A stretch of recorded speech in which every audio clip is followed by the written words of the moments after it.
Postmortem റിപ്പോർട്ടും forensic lab റിപ്പോർട്ടും എനിക്കൊന്ന് വായിക്കാൻ തരൂ? ഇല്ല. വെറുതെ ഒന്ന് നോക്കാൻ.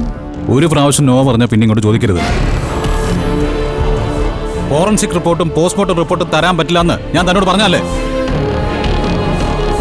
സാറിന്റെ അച്ഛൻ മാധവൻ സാറ് കൊല ചെയ്യപ്പെടുകയും കൊലപാതകയുടെ സ്ഥാനത്ത് സാറിന്റെ അമ്മ എത്തുകയും ചെയ്ത അപ്പോ സാറിന് എന്റെ മനസ്സ് കാണാൻ കഴിയും. എന്റെ അമ്മയെ രക്ഷിക്കാൻ ഏതറ്റം വരെ എനിക്ക് പോയേ മതിയാവും.